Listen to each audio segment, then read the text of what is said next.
Yo había pensado preguntar por un poco su situación personal, ¿no? De dónde es y cuándo decide y las causas por las que decide marcharse de España. Preguntar Sí, también por cómo fue la emigración de aquella época, quién emigraba y en qué condiciones lo hacía, a dónde sí. emigró y por qué, o sea, qué encontró al llegar, cómo era la vida de los emigrados españoles en Francia. También Sí. sobre el equipo Domingo Malagón, su actividad en él. Bueno, vale. Entonces, eso ya entra dentro de mis atribuciones, ¿eh? Vale. Pues mire, mi recorrido es un poquitito especial, ¿eh? Sí. Porque a mí me cogió el inicio de la Guerra de España en Bilbao. Ujú. Yo tenía, cuando comenzó la guerra, yo tenía 8 años, en el 36, y en el 37, en mayo del 37, con mis dos hermanos mayores que yo, uno tenía 10 años, el otro tenía 12, fuimos evacuados a Inglaterra. eh, Fuimos a Inglaterra, organizado por el gobierno vasco y sobre todo personas británicas muy interesadas en Sí. hacer ese trabajo, porque el gobierno británico se oponía de rotundamente, además. Entonces, alrededor de 4.000 niños fuimos evacuados, salimos de Bilbao el 21 de mayo y llegamos allí el 23 del 37, a un puerto del sur de Inglaterra, en Southampton. Entonces, mi primer recorrido no es Francia, sino es Inglaterra.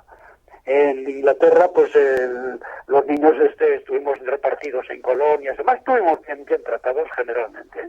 Ujú. Entonces, allí nos dieron clases, con nosotros vinieron auxiliares y también vinieron algunas maestras, pero después eso no era muy eficaz y fuimos a las escuelas británicas, ¿no? Ujú. Eh, el- la guerra mundial estalló y cortó todas las comunicaciones. Ya sabe que Inglaterra es una isla, Sí. entonces como todas las comunicaciones, incluso por teléfono, quedaron cortadas, ¿no? Y correos también. Entonces ya a partir de aquí no pudimos tener ningún contacto con los padres. Ujú. Eh, Finalizada la guerra mundial, pues cada cual pues había crecido, tenía su vida. Es decir, que yo el día 21 de mayo es el último día que viví con mis padres en Bilbao, ¿no? Yo Ujú. era como si fuera un huérfano, pero teniendo mis padres vivos, claro. Entonces, eso fue el lote no de la mayoría de los 4.000 niños aquellos, porque al año y medio aproximadamente la inmensa mayoría retornó, pero había los que no podían ser, los que no fueron reclamados, los padres o bien habían desaparecido o bien estaban ausentes por las razones que fueran. Entonces, ese fue uno de mis casos, yo fui uno de esos casos, y me quedé después en Inglaterra. Ahora, en Inglaterra, finalizada la guerra mundial, Ujú.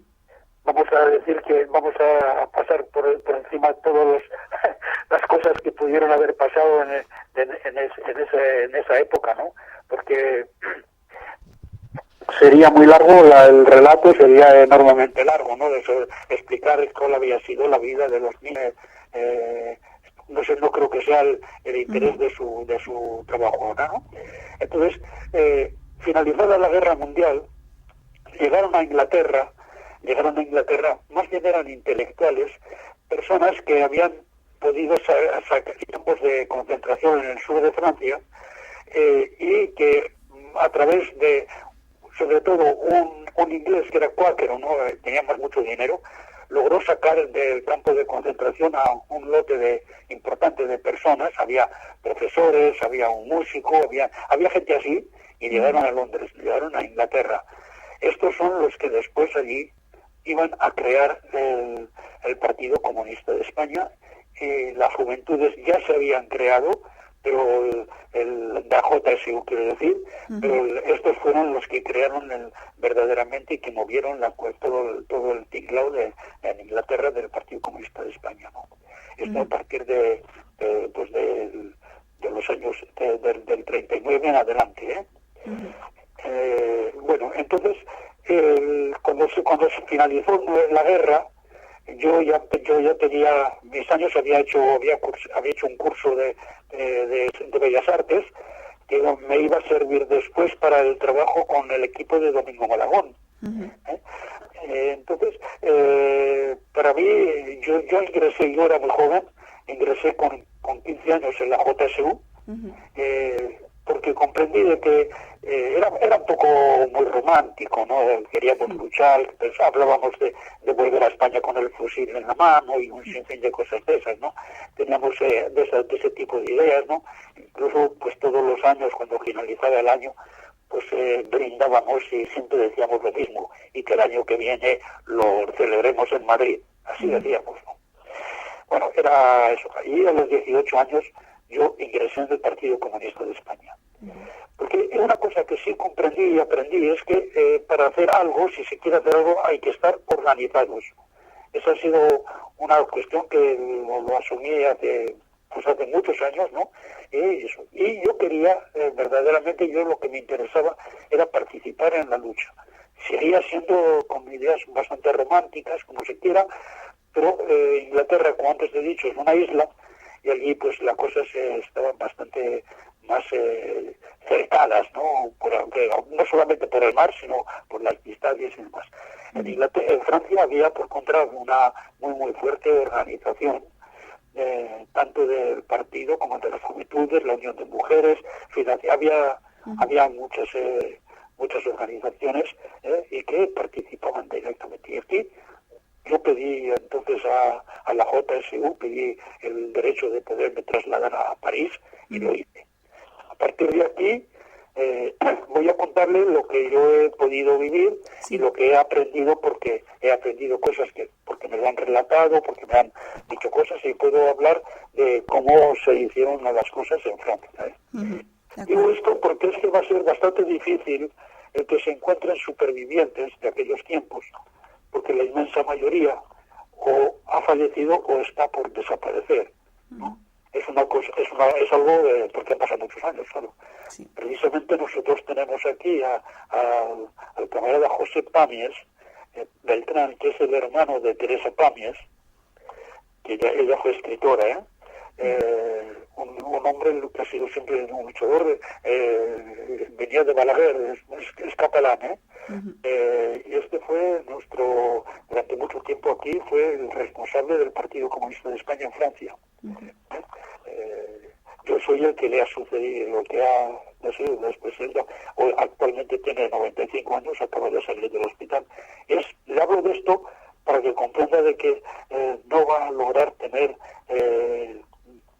¿cómo se llaman? Testimonios, auténticos testimonios de aquellos tiempos. Claro. Puedo yo relatarle cosas, incluso cosas que él ya ha dicho y otros también, lo que yo he convivido con Domingo Malagón, que fue uno de los que también atravesó la frontera en el 39, en febrero del 39, ¿no?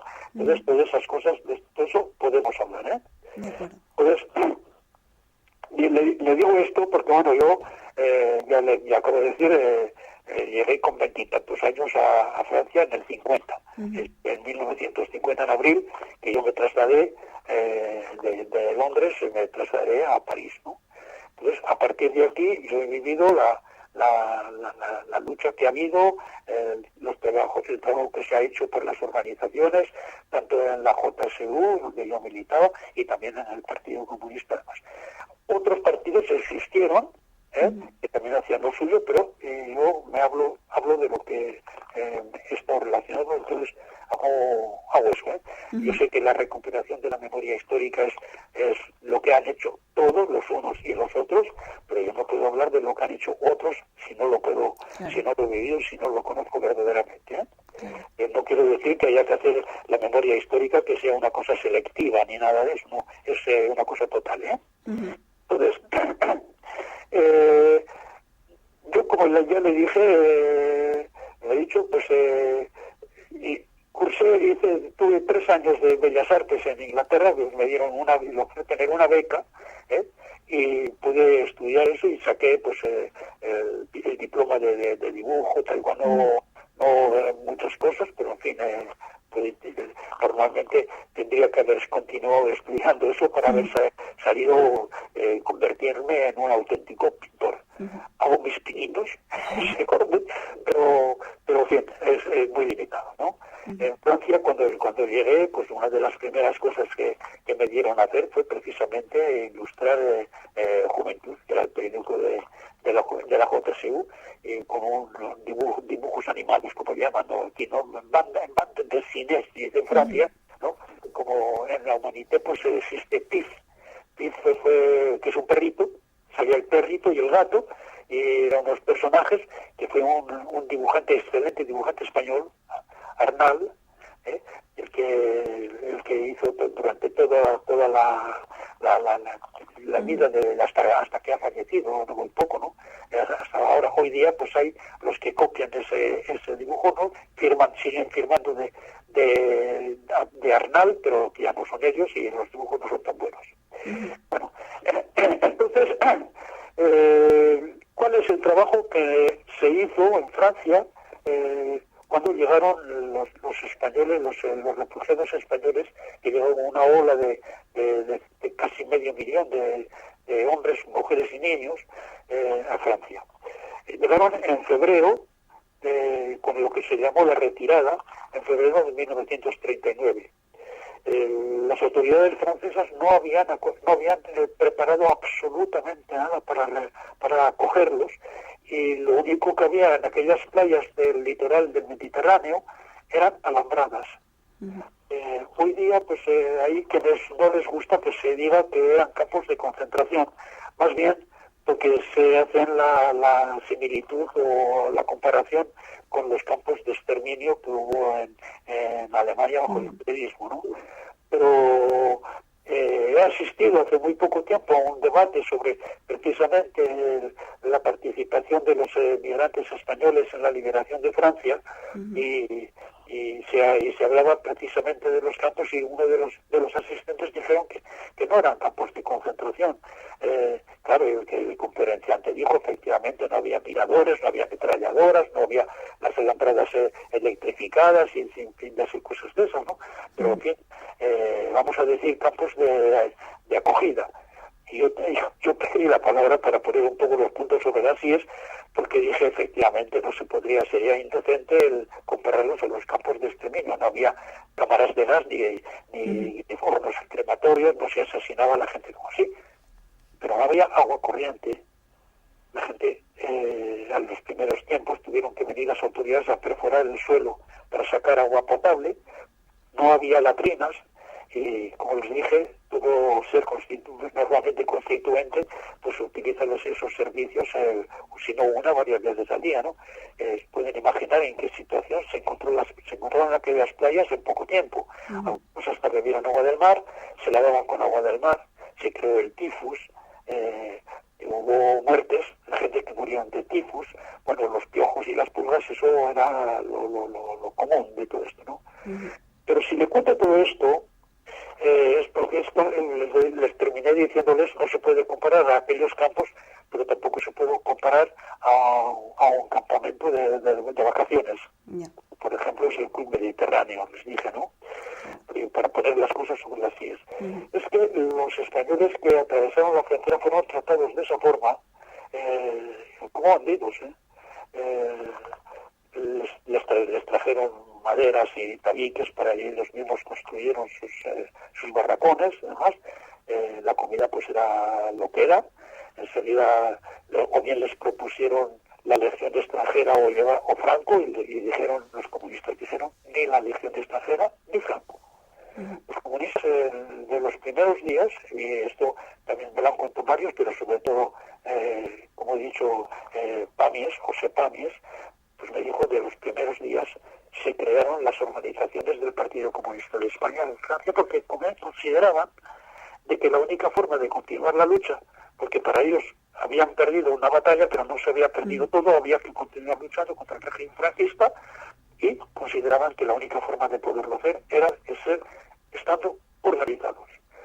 Es por esas razones ya en los campos se creó, en el 39, cuando ya se creó las organizaciones del Partido Comunista de España, y a continuación también se creó la JSU, porque había gente joven que había llegado con el ejército, gente con 20 y tantos años, ¿no? Y menos, que había llegado con el ejército y estaban organizados.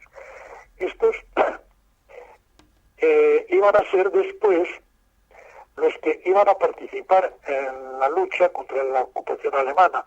Le he señalado estas cosas de las autoridades francesas que no hay que comparar con el pueblo francés, porque es que aquellos hombres y aquellas mujeres supieron hacer la diferencia y participaron en la lucha contra la ocupación alemana, sabiendo que el enemigo no eran los gobernantes franceses, no era el pueblo francés, sino que era el mismo enemigo contra el que habían combatido durante casi 3 años en España. Entonces, aquí comenzó la lucha primero guerrillera, y muy pronto después comenzó la lucha al mismo tiempo, la lucha contra el régimen franquista. En los Pirineos, los comunistas crearon unos grupos de guerrilleros que al mismo tiempo eran de apoyo a las guerrillas que había en la otra vertiente, en la vertiente española, de los Pirineos y todos aquellas cercanías, ¿no? Y eran los que también iban a ser los que iban a garantizar los pasos clandestinos por la montaña para los dirigentes que iban a volver a España para tratar de reconstruir las organizaciones políticas, en nuestro caso el Partido Comunista, ¿no? Esto fue un trabajo que se hizo desde un primer tiempo. Luego los españoles se constituyeron incluso en batallones. Toda la parte sur de Francia, los resistentes más numerosos y más fuertes fueron precisamente los españoles. Entre ellos había no solo comunistas, había también de otras tendencias políticas. Entonces, esto en lo que se refiere a la lucha de los españoles, republicanos españoles, en la liberación de Francia. Tardó después bastante tiempo en que oficialmente se reconociera esa lucha por las autoridades francesas, pero en fin, se ha terminado reconociendo bastante, pero fue a base de los años, a base de insistir.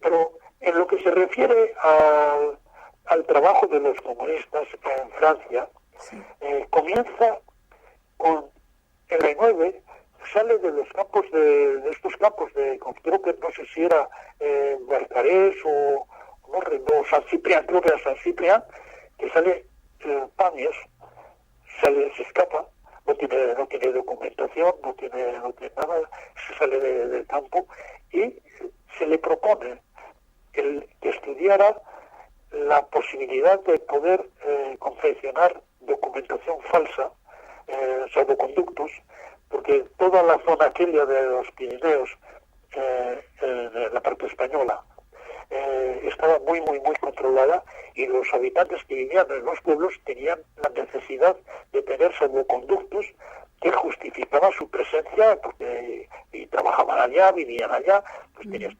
Entonces, para poder atravesar aquella zona era necesario tener una documentación, y para después moverse más internamente en el territorio, llegar hasta Madrid o donde fuera, había que tener también los documentos que existían entonces, ¿no? Hay que decir que los documentos de aquella época eran bastante groseros, en el sentido que no eran sofisticados, ¿no? No estaban plastificados ni nada de eso, no era más vulgares, se podían falsificar con más facilidad. Esto no quiere decir de que no había dificultades para hacerlos. Yo no sé si ha leído el libro de la biografía de un falsificador, Domingo Malagón. No. Creo que se vende a través del ¿cómo se llama? La Fundación Domingo Malagón. Yo lo compré la última vez, lo compré en el último congreso del Partido Comunista de España en Madrid, ¿no? Entonces estaba en venta, ¿no? Es interesante para saber cómo son, aunque cuentan todos desde su infancia, pero creo que este hombre era un auténtico pintor. Había sido huérfano de padre, y la madre pues tenía también otra hija, y a él lo metió en un orfanato, uno de estos, un asilo en Madrid, donde recibió una educación. Los profesores se dieron cuenta que tenía dotes de dibujo, de dibujante, y se hizo un buen pintor, pero no pudo ejercer porque estalló la guerra, fue al frente y llegó a los campos en Francia. Le pidieron que tratara de ver y salía con las manos en los bolsillos, no tenía ningún documento, no tenía nada, ni papeles, ni pruebas, en fin, no tenía absolutamente nada. Tuvo que hacerse, para poder hacer las primeras pruebas, tuvo que ir a ver a las tiendas donde las papelerías, donde se venden pinturas, tintas de China, con todas las cosas, plumillas, con compases, la lupa, porque había que hacer las cosas en miniatura, ¿no? Yo he visto cosas de trabajos que ha hecho él, como por ejemplo un par de sellos cristales que eran la efigie de José Antonio Primo de Rivera, estaban en azul. Había uno auténtico y el otro era falso. Y me pidió que le quería ver cuál de los dos era el falso. Por mucho que lo miré, no logré encontrar el fallo. El fallo lo encontré dándoles la vuelta, uno tenía cola y el otro no tenía la cola, ¿no? los sellos, pues cuando los hacen, pues salen con cola, nosotros no. Entonces es la única forma de verlo. Digo esto porque es que los documentos que se hacían para eso fueron tan perfectos, aunque los métodos y los medios que teníamos para hacerlos eran tan artesanales, que cualquiera hubiese dicho que con aquello no se podía hacer lo que se hacía. Entonces, para terminar con esto, decir que durante todos los años que ha existido el grupo, el equipo técnico dirigido por Domingo Malagón, éramos 4, no era un equipo grande, éramos 4 personas. Nadie de los que utilizaron nuestros documentos cayó entre las manos de la policía porque en un control se percataron de que el documento era falso. Han caído muchos, se les han vaciado después los bolsillos y han podido controlar y verificar que aquellos documentos que llevaban eran falsos, pero resistían a todos los controles, resistían a las fronteras, resistían incluso cuando ya se dijo se puede viajar por tren, se viajó por tren, porque si no pues hacían los pasos clandestinamente a pie por la montaña, y luego ya incluso se utilizó el avión. Es decir, que se fueron a los aeropuertos y nuestros papeles tenían la posibilidad de pasar inapercibidos. Esto por un lado. Bueno, ¿cuál fue el trabajo que se hizo por los republicanos españoles, y en este caso los comunistas, en Francia? En Francia había pues las organizaciones, se crearon las organizaciones, no solamente estaba el Partido Comunista, estaba la JSU, la Unión de Mujeres Democráticas, y después había también los partidos regionales, como había el PCIG, de Asturias, de Galicia, el Partido Comunista de Euskadi, también el PSUC de Cataluña, y que habían sus publicaciones, ¿no?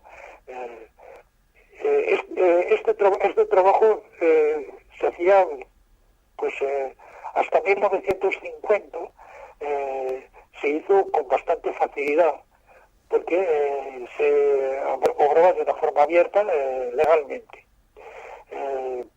Incluso pues se imprimía la prensa, todos los versos se imprimía en Francia, ¿no? Abiertamente, y clandestinamente pues se llevaba en maletas de doble fondo, etcétera, pues se llevaba el material a pie por la montaña, se llevaba a España, ¿no?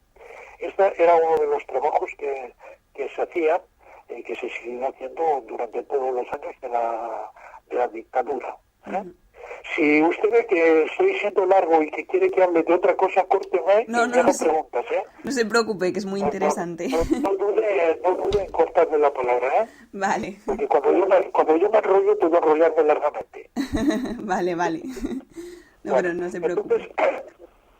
Entonces este trabajo se hizo normalmente con la ayuda también, una ayuda inestimable del Partido Comunista Francés. Podemos decir que el Partido Comunista Francés nos ayudó en todos los sentidos, ¿no? Pero todo lo largo hasta la legalización del Partido Comunista Francés. De esto podremos hablar más adelante. porque ahí cambió después, cambiaron un poco las cosas, ¿no? Pero hasta entonces siempre tuvimos la solidaridad de ese partido, utilizando sus locales, camaradas franceses llevaban a nuestros dirigentes en sus coches a España, ellos iban con sus papeles normales, eso, pero los dirigentes iban con papeles falsos, es decir, que el paso a la frontera pues arriesgaban tanto como los otros, ¿no? Es decir, hubo una solidaridad muy fuerte por parte de los comunistas franceses hacia nosotros, hacia nuestra lucha contra el franquismo. Entonces, el trabajo que se hizo comenzó verdaderamente a hacerse desde un principio porque había mucha gente, pero es que ya empezaron a llegar personas que por no hacer el servicio militar se marchaban jóvenes, se marchaban y a pie atravesaban la frontera. Estos se encontraron muy rápidamente en las organizaciones existentes, aunque hay que decir de que había mucha desconfianza, había mucho sectarismo en nuestras propias organizaciones. Esto lo digo yo hoy, pero no lo hubiese dicho yo en los años 50, que quede claro. uno termina reflexionando y viendo cómo ha actuado, qué es lo que ha hecho y qué es lo que hace hoy. Entonces hay diferencias en eso, ¿no? Entonces aquellos que salían así se les calificaba de evadidos. Se les aceptó incluso en la JSU, pero no se les permitía tener ningún cargo de responsabilidad, porque eran evadidos, decíamos, y lo encontrábamos normal. Y ellos terminaron incluso ellos encontrándolo normal. Era una cosa así. Más tarde comenzaron a llegar en los años ya 50, 60, 70, comenzaron a llegar olas de trabajadores que iban en busca de trabajo. Entonces aquí las cosas cambian radicalmente. Ya no se trataba de personas que esos venían con sus papeles, venían legalmente, pero siempre teniendo en cuenta de que el enemigo trabaja, que la policía trabaja, que la policía también puede enviar personas así para meterse e introducirse dentro de las organizaciones, ¿no? Entonces incluso han habido algunos que han dicho que los que iban de España de Francia para ir a trabajar en España clandestinamente caían demasiado rápido o que con mucha facilidad entre las manos de la policía. Incluso se hablaba de que había los infiltrados, tal y cual, había un sinfín de cosas de estas que pasaron. Pero normalmente desde las agrupaciones, porque se crearon las agrupaciones, al principio eran las células, las agrupaciones tanto del partido como de la JSU, también la Unión de Mujeres, pues se fue haciendo un trabajo que prácticamente consistió en la recaudación de fondos para ayudar a la lucha en el interior. Nosotros decíamos, los del interior decíamos, el acero de la lanza se encuentra en el interior. Nosotros estamos en el exterior y podíamos ser de alguna forma la intención. Se luchaba se sacaban fondos para venir a ayudar a los presos políticos y a sus familiares. Incluso había organizaciones del partido y de la JSU que apadronaban a un preso, a un grupo, o que fuera en la cárcel, que fuera Burgos o en otro lugar, y que le mantenían no solamente correspondencia, sino que le enviaban paquetes, en fin, había ayuda. Era una parte del trabajo. Pero la otra parte del trabajo más oscura era la que estaba organizada por la dirección del partido y que tenía sus grupos de camaradas, que estos eran clandestinos dentro de la clandestinidad, porque no podían decir lo que estaban haciendo, tenían que dejarse ver. Eran los que, por ejemplo, participaban en los pasos, que Antonio Gros, capelán, fue uno de los organizadores de aquellos pasos, que se hacía a pie por la montaña, llevando unas mochilas con 40 kilos de peso de propaganda. Entre la ida y la vuelta uno de esos viajes podía durar hasta un mes. Se viajaba de noche, andando, no por las carreteras, sino por las montañas, y se dormía ponía de día. Entonces era un trabajo bastante penoso que se estuvo haciendo, y estos grupos existieron pues casi hasta el final, hasta que ya hubo la posibilidad de utilizar con más facilidad los documentos que nosotros en el grupo de Domingo Malagón, ¿no? Facilitábamos, pero que no podía ser una producción industrial. Nosotros le podría explicar, si un día tenemos la suerte de vernos, le podría explicar hasta con gestos cosas que hacíamos, ¿no? Por teléfono va a ser un poco más difícil. Pero los documentos que nosotros hacíamos nos costaban mucho tiempo en hacerlos.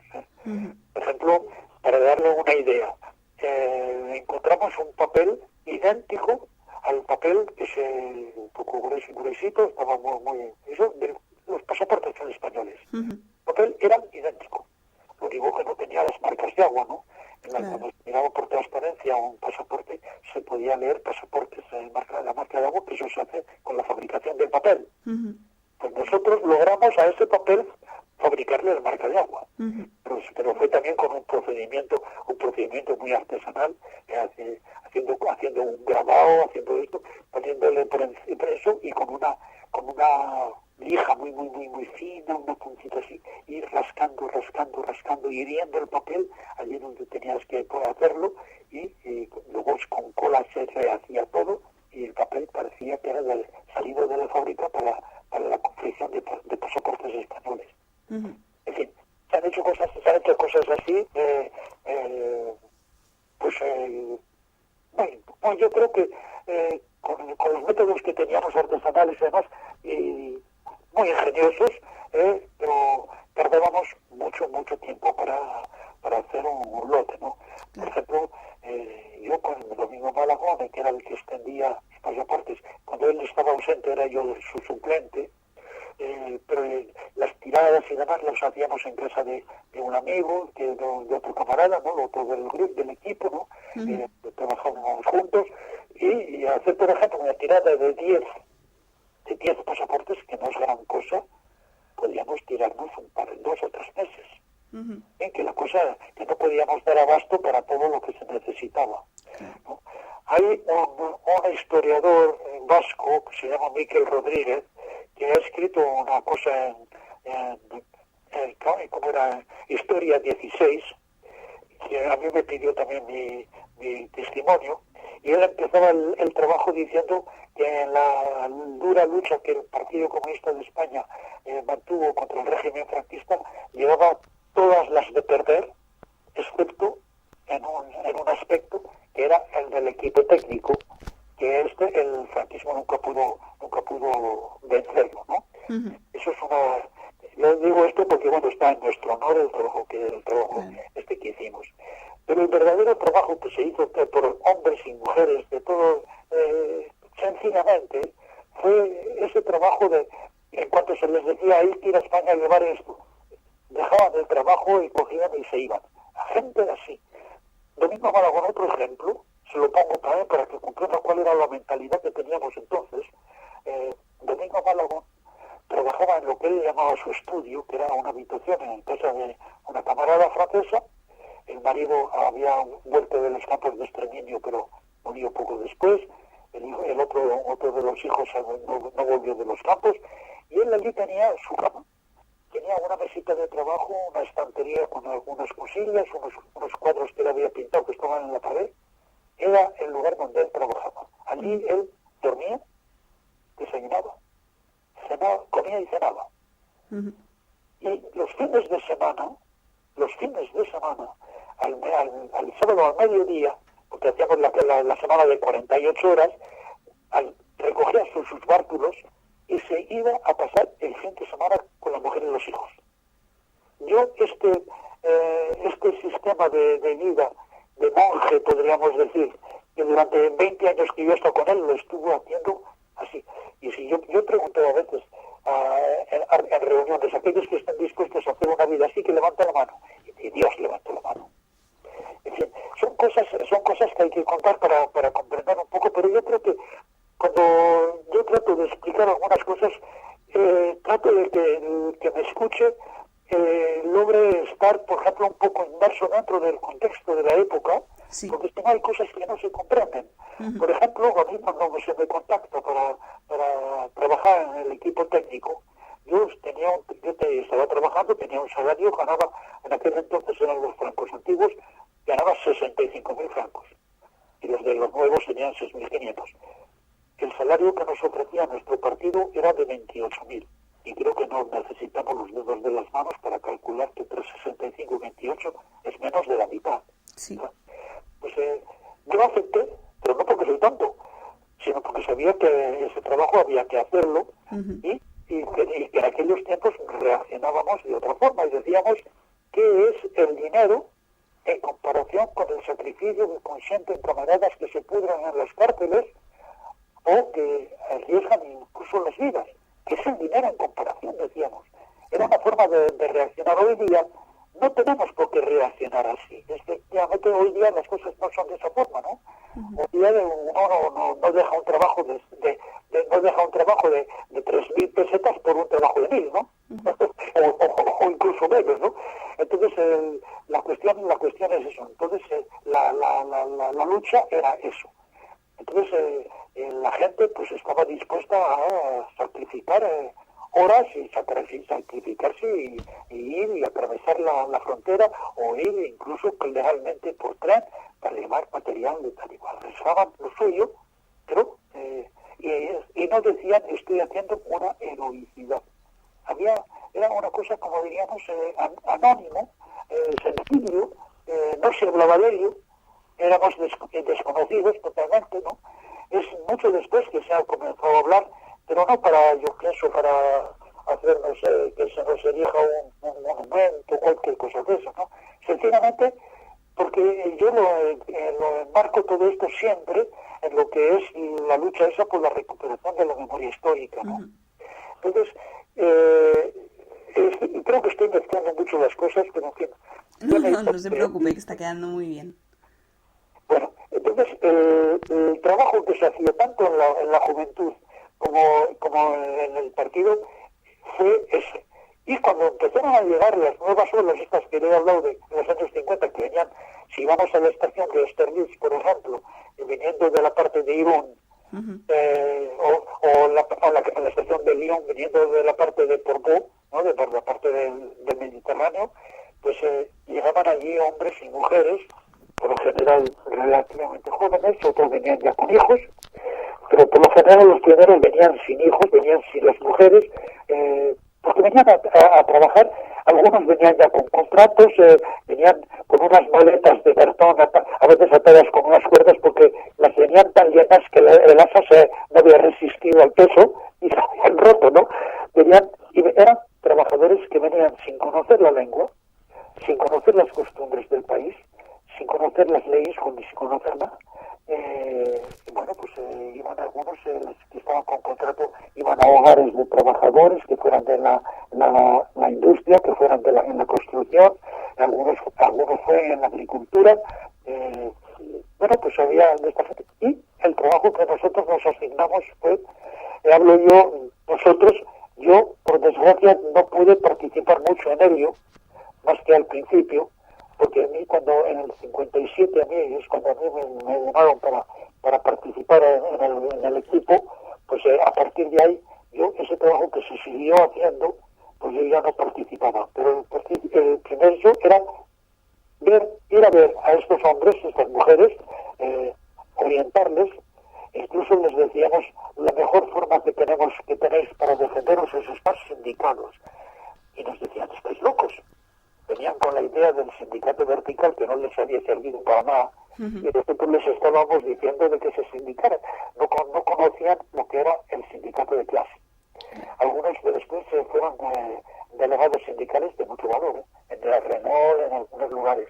Entonces íbamos a hacer ese trabajo, en parte era ayudarles a comprender las cosas, pero también había sobre todo la parte de proselitismo. Queríamos que se integraran en nuestras organizaciones. Fue un trabajo que se hizo muy tenaz. E incluso después, pasados los años, se fue haciendo un trabajo que consistía en entrar en los portales, ver en los buzones y cuando había un Martínez, un López, un Fernández, ir a verle para ver quién era tal cual. Hoy día eso sería muchísimo, ya muy difícil, mucho más difícil y si no es imposible ver, porque para entrar en un portal hay que tener un código para poder entrar donde están los buzones, ¿no? Claro. Entonces, aquí en Francia por lo menos, ¿no? Sí, sí. Pues, pero se utilizaron métodos así para, pues tratar eso. Y luego, uno de los trabajos importantes que hemos hecho fue el movimiento asociativo, porque no se trataba solo de las organizaciones políticas. Se suele decir que no se vive del pan y agua limpia, ¿no? Clara, ¿no? O algo así, ¿no? Hay que dar también a la persona, tiene que tener una cierta cultura, darles un sinfín de cosas que es necesario que las personas tengan y que sepan que pueden hacer. Entonces, las asociaciones han permitido en toda Francia el reagrupar a personas que sin estar en un partido o en otro o en ninguno o estando en alguno podían ver, trabajar y hacer cosas juntas y siempre reclamando a la administración española lo que se les debe, porque lo que nosotros queríamos también era no con el franquismo, que era más difícil, pero una vez después de que se ha acabado Franco, pues continuar con ese trabajo reclamando derechos de los emigrantes. Y esto es otra de las facetas que estamos haciendo hoy día precisamente en lo que se refiere, por ejemplo, al derecho al voto. Nosotros votábamos en las elecciones municipales, en las elecciones autonómicas, en las elecciones generales.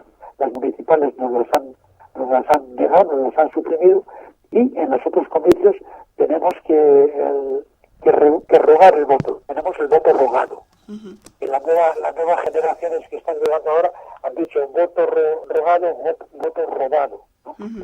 Sí, sí, perdone que le corté. Esa era una pregunta que quería hacerle. ¿Cómo percibe usted la nueva oleada de migración que está llegando ahora a Francia? Bueno, esto es un segundo problema. Es un segundo problema que nos está costando un poco a los más viejitos. Yo tengo 87 años, ¿eh? Nos está costando un poco a nosotros el comprenderlo. No generalizo, ¿eh?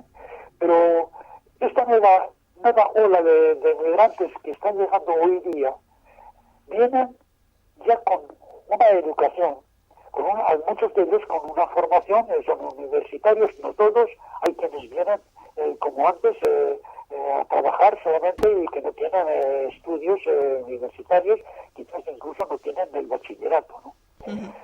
Yo, por ejemplo, no tengo el bachillerato, yo fui a la escuela primaria en Inglaterra, en España un poco, en Inglaterra también un poco, y luego la escuela de arte.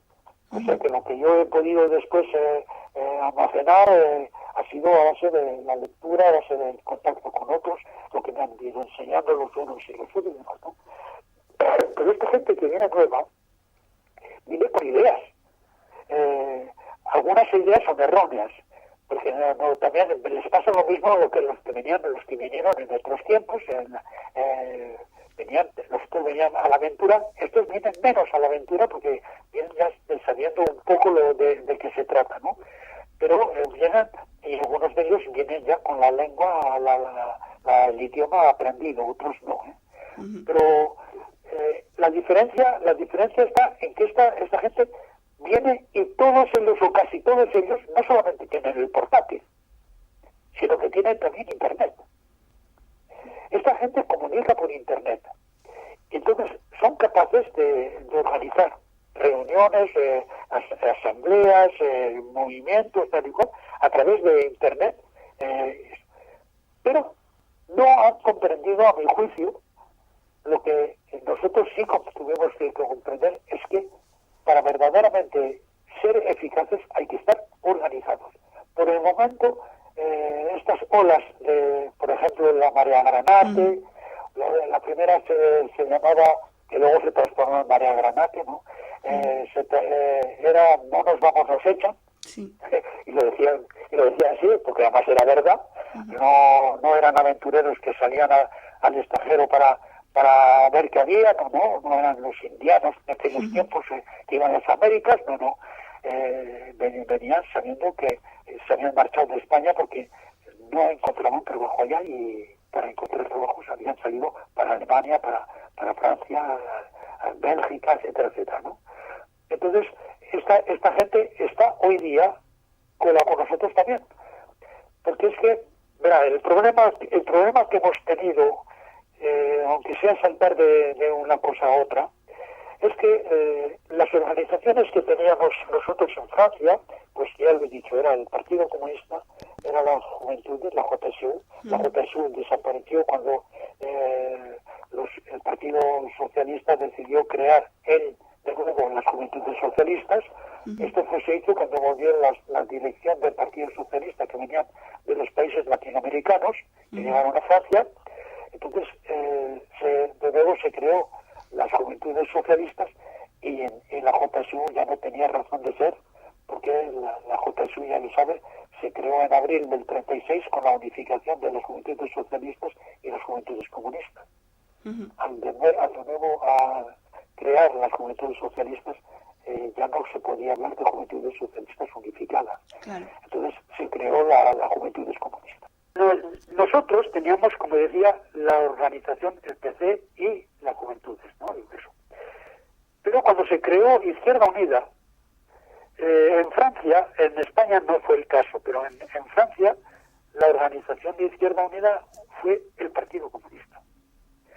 Y ha sido así hasta que hemos tenido aquí y allá, mejor dicho, aquí ya no, en un lugar, hemos tenido primero 2, entonces llegamos hasta 4 personas que no eran miembros del partido y que eran de Izquierda Unida, ¿no? Es decir, que teníamos el partido y no había habido la evolución esa, no se había comprendido bien lo que era Izquierda Unida, una organización más abierta, más... Bueno, entonces, cuando han llegado nuevos, de estas nuevas olas, han llegado también algunos que son miembros de Izquierda Unida, y precisamente Alejo le conoce, ¿no? Sí. Alejo estuvo 3 años en Montpellier, como no sabía absolutamente nada de lo que podía haber, porque nadie le había dicho nada, pues se puso a militar con el Frente de Izquierdas. Hasta que una vez en sus viajes a Huelva, le dije, no, porque no te tratas de enterarte, porque igual allí hay organización. Entonces le dieron mi correo electrónico, también de otro, de Grenoble, y a mí me llamó, yo le contesté, y desde entonces no estamos en eso. Pues hemos logrado con él y otros jóvenes que saben hablar y conversar con esta nueva ola de personas que vienen de eso, de Marea Granata y demás, y que tienen muy buenas reacciones, porque yo sé que cuando yo era jovencito, yo me relacionaba con los jóvenes también.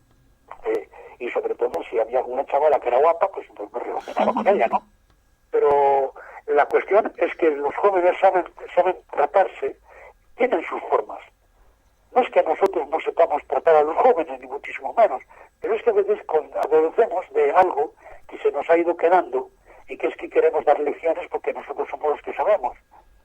Que no vengan aquí los jovencitos a decirnos las cosas, porque a mí cuando ellos están de ida, yo estoy ya de vuelta, y cosas de esas, ¿no?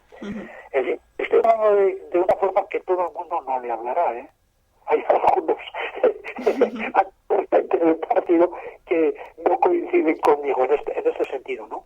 Yo soy de los que ha comprendido de que el futuro está con estas personas, con esta nueva ola de jóvenes que están llegando, ¿no? Entonces, nosotros hemos logrado organizar una asamblea en Montpellier con Alejo y otros que eso, y hemos creado verdaderamente lo que es Izquierda Unida Francia. Alejo es el coordinador, anteriormente era uno que llevaba 20 años, pero que jamás coordinó nada, pero que era miembro del partido. Hay el responsable de organización se encuentra en Lyon, que es otro joven, que están de vuelta, son amigos, que habían venido juntos, uno está trabajando de un lado, otro trabajando en otro, y hay gente muy buena, pero además muy culta, que son capaces de decirles, oye, se necesita aquí esto para tratar de este tema. Pues sí, yo voy, y lo hacen. Entonces que nosotros, los sabios que somos nosotros, cuando necesitamos algo, tenemos que ver a ver puede venir para echarles una mano, ¿no? Entonces, la cuestión de la diferencia está ahí, ¿no?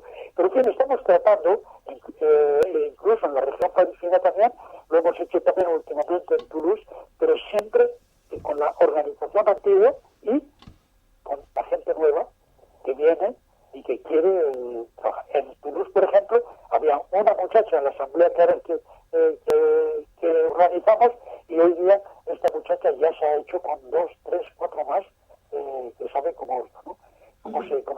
Cómo las cosas, porque saben, es necesario, a mi juicio, es necesario para poder reivindicar ante las autoridades españolas, porque no han venido con la idea de terminar sus días en Francia. Han venido con la idea de, en cuanto puedan, volver. Entonces, esto es la situación que hay. Hay un problema, en este sentido tenemos un problema, porque es que lograr que asuman responsabilidades es más difícil, porque dicen, sí, pero es que si mañana me sale un trabajo en Madrid o en Sevilla o donde sea, yo me marco y lo dejo todo esto colgado. ¿Verdad? Es un problema, ¿no? Entonces, pero estamos logrando que haya personas de estas que están asumiendo responsabilidades y asumiéndolas muy bien, ¿eh? Entonces, pues, últimamente, pues ha habido en Bruselas, se organizado en el Parlamento Europeo por la eurodiputada Marina Albiol unas jornadas sobre la inmigración, y han ido 4 de Francia, han ido 4 de estas personas, entre ellos creo que hasta Vallejo también, ¿no? Han ido para debatir sobre los problemas propios que tiene esta nueva que es distinta, efectivamente, es distinta a aquellas que vinieron en otros tiempos. Las otras que vinieron en otros tiempos, pues eran personas que venían a trabajar, y las mujeres eran la limpieza, de hacer de criadas, no venían con oficios calificados, ni muchísimo menos. Entonces fue más fácil acercarnos a aquella gente, los que venían a hacer la vendimia, que se les prometía el oro y el moro, y cuando llegaban aquí estaban, no había los horarios, no se respetaban, había un sinfín de cosas de eso, y nosotros los organizamos hasta incluso huelga en la vendimia, con la ayuda del sindicato francés, ¿no? Para que el patrón, en fin, hemos hecho cosas así, ¿no? Pero esta gente, esta ola nueva que viene, están hoy día muy bien organizados y están queriendo participar activamente. A mí me invitan también al mismo tiempo que no me invitó, pero tienen asambleas y hablan de sus cosas. Pasa que tienen también un lenguaje que no es el nuestro. Por ejemplo, utilizan métodos de la electrónica, ¿no? Para en vez de hablar de un grupo, hablan de un nodo. Y para nosotros un nodo era las noticias que se daban en el cine bajo el franquismo, ¿no? Había cosas de esta, ¿no? Pero en fin, son gente, yo creo que son gente muy buena, bastante, muchos de ellos abiertas a participar, aunque hay todavía ese rechazo por parte de algunos de que nada con los partidos políticos. Los partidos políticos ya han demostrado que no sirven, han demostrado que ya están desfasados, que es historia, que es lo nuevo tal y cual. Yo creo que es un error. Porque aquí yo creo que yo digo que no sobra nadie, sino que faltan muchos. Entonces la cuestión que tenemos con esto es esto. Pero se está trabajando y se está teniendo buenos resultados, con esta ola. Con los otros fue quizás más fácil, porque muchos de aquellos que llegaron a aquellos horas terminaron siendo algunos dirigentes sindicales, otros asumieron después responsabilidades dentro de las organizaciones del partido y de la juventud. Entonces se hizo un trabajo en ese orden. En fin, que se encontraron arropados. Estos vienen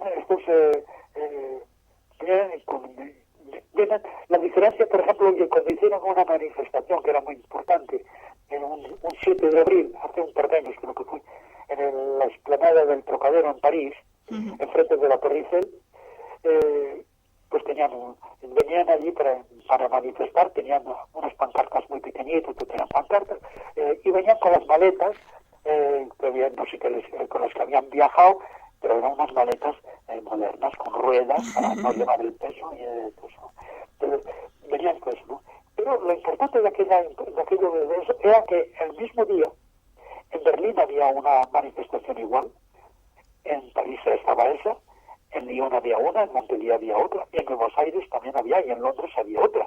Es decir, que a través de Internet se había logrado organizar el mismo día, a la misma hora aproximadamente, unas manifestaciones para decir, no nos vamos, nos echan. Y la crisis es una estafa, como decían, ¿no? Y tenían razón, ¿no? Entonces, allí fuimos también los del movimiento asociativo y han empezado a venir incluso a las cosas que se hacen en el movimiento asociativo y invitados estuvieron en nuestro congreso de la Federación FACEF, del movimiento asociativo, que es la Federación FACEF es una federación de asociaciones y centros de migrantes españoles en Francia, ¿no? FACEF. Todos los años se hace un congreso, entonces asistieron y se organizó una mesa redonda para que ellos pudieran asistir, porque al Congreso, no siendo socios, no siendo delegados, no podían asistir, pero podían asistir a la mesa redonda y presentaron allí sus problemas, y había la delegada de las autoridades, que la pusieron verde, porque prometen muchas cosas y no dan nunca nada. Entonces iban aprendiendo las cosas de lo que hay en la migración, todo esto se van adiestrando, yo creo, bueno, pues yo pienso que es con estas personas con las que hay que salir hacia adelante, porque nosotros poco a poco estamos desapareciendo, Sí. Vale, Ramón, pues muy bien. Si me quiere contar algo más, y si no, yo creo que ya tenemos bastante. Bueno, contarle más. ¿Qué le podría contar? Bueno, porque mis aventuras, bueno, eso, yo pienso que generalmente la cuestión ha sido esa, ¿no?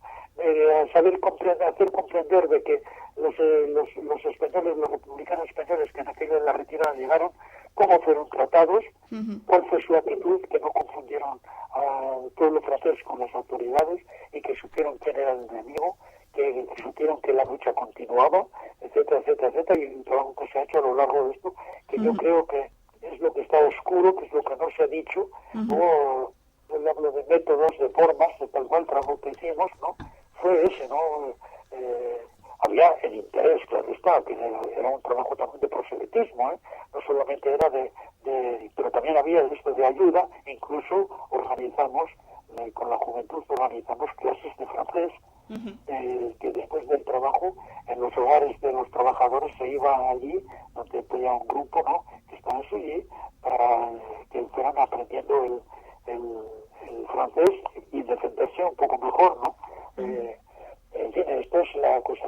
Es que el problema que se creó pues con estas olas de españoles que llegaron en aquellos tiempos es que venían con ideas de trabajar 4, 5, 6, 8 años no más y ahorrar dinero y volver a España, montarse una casita, construir tal y cual y volver allí con algo, ¿no? Incluso pues enviaban los ahorros por la caja, a través de la caja tenían sus libretas y enviaban los ahorros en la caja de ahorros en España. Que eso hizo que en España llegaran fondos desde el extranjero en cantidad, ¿no? Sirvió también para eso. Y el problema que se creó es que los cálculos que hacían estas personas resultaron en la mayor parte de los casos falsos, porque bueno, cuando venía uno solo podía marcharse, pero cuando hacían después venir a la mujer, incluso a veces a los hijos, y a veces los hijos nacían allá, pues los hijos iban a la escuela. Y cuando los hijos fueron a la escuela y los padres ya querían volver, los niños no habían terminado sus estudios. Claro. Por lo general los padres lo que hicieron es prolongar su estancia para permitir que los hijos terminaran los estudios. Pero cuando terminan los estudios, los hijos que están más integrados en la sociedad, quizás algunos de ellos han hecho como hice yo cuando era jovencito, echaba un ojo a una chavala guapa, ¿no? Y se han casado y los padres se han encontrado con que tienen nietos. Y cuando se han marchado, pues están con un pie en un lado de los Pirineos y otro pie aquí, ¿no? Haciendo viajes y de vuelta, porque parte de la vida la tienen en su lugar de nacimiento, ¿no? en su casa, con el resto de la familia, lo que sea, lo que ellos han vivido, por lo que han luchado, por lo que han trabajado, y tienen otra parte de la vida en Francia, que son los hijos y los nietos. Entonces, para muchos, eso ha sido un problema, y para ellos, para muchos otros, el problema fue el que ya no retornaban y que se quedaban definitivamente en Francia. Eso ha sido para muchos el drama que ha habido, porque es una faceta de lo que es la inmigración que por lo general no se habla. Se habla de los inmigrantes que van a trabajar tal cual, pero esa es la forma de vida, cómo tienen que abrirse camino en la vida, qué es lo que resulta después, porque están las autoridades de este país, están las costumbres de este país, no solo la lengua, están las leyes, está que van a la escuela los niños, es que tienen que un sinfín de cosas que luego se les quedan integradas. Es decir, que para los españoles les ha dicho, por lo menos por mucho, incluso por Sarkozy, ha dicho que la emigración española es la mejor que ha habido. Es la que mejor se ha adaptado, es la que mejor se ha insertado en la sociedad, ¿no? Es verdad, pero es que duró mucho tiempo. Es que vinieron, primero la primera era muy política, la primera ola, y luego las siguientes olas eran económicas. Esta última tiene esa otra faceta que viene con un bagaje de conocimientos y de estudios, incluso con oficios calificados, que cambia la cosa, ¿no? Ahora, nosotros, yo estoy muy contento con todos ellos. Para mí son los que tienen el futuro por delante, son los que pueden hacer que las cosas cambien, como yo quiero que cambien, claro. Claro. Pero y porque yo tengo mi presente, pero mi futuro es más corto, y lo que tengo es mi pasado, ¿no? Ellos es todo lo contrario, ¿no? Entonces esto es lo que hay. Bueno, pues no creo que le pueda decir muchas cosas más, pero que si una vez se le ocurre cualquier cosa, sobre todo cuando tenga yo mi correo electrónico, pues se puede comunicar. De acuerdo. Yo, por ejemplo, aquí hago un boletín que es mensual, que se llama Mundo Obrero Emigración. Y cuando me han enseñado precisamente de estos jóvenes que han venido, que me hablaban de Skype, yo lo tengo instalado, pero no sé cómo funciona, porque soy así. Yo hago mi boletín y lo hacía de forma salvaje, y ha venido uno de estos jóvenes con mucha paciencia y me enseñó cómo hago, y ahora lo hago yo. Me dijo, mira, te lo voy a explicar y te dejar por escrito como se lo pongo para mi abuelo. Me dijo, ya me lo ha hecho. Entonces me lo ha puesto, y yo hoy día hago ese boletín, y entonces hago el boletín digital. Antes no sabía cómo hacerlo. Y el boletín digital pues lo envío por internet. Pero no lo puedo lo tengo terminado y no lo puedo enviar porque no tengo los medios para eso hasta que me lo arreglen. Hasta que lo arreglen, claro. Entonces así estoy un poco no, bueno, yo tengo muy buena salud, aparte de todo, aparte de la edad, y desde luego tengo mi juventud, que es mi memoria, que es lo que yo todo lo que digo, ¿no? Entonces yo tengo ideas relativamente jóvenes, ¿no? Claro. Porque la filosofía no envejece. Claro, las ideas son las mismas. Y pues Ramón, un placer haber hablado con usted, y muchas gracias por eso, por habernos concedido. No me trates de usted porque no me gusta. Yo a los amigos les trato de tú. Vale. Y te tengo con mucha facilidad. Es verdad que los vascos te damos con mucha facilidad también, ¿eh? Vale, pues muchas gracias por habernos concedido la entrevista, por habernos concedido la entrevista, por habernos concedido la entrevista, por habernos concedido la entrevista, por habernos concedido la entrevista, por habernos concedido la entrevista, por habernos concedido la entrevista.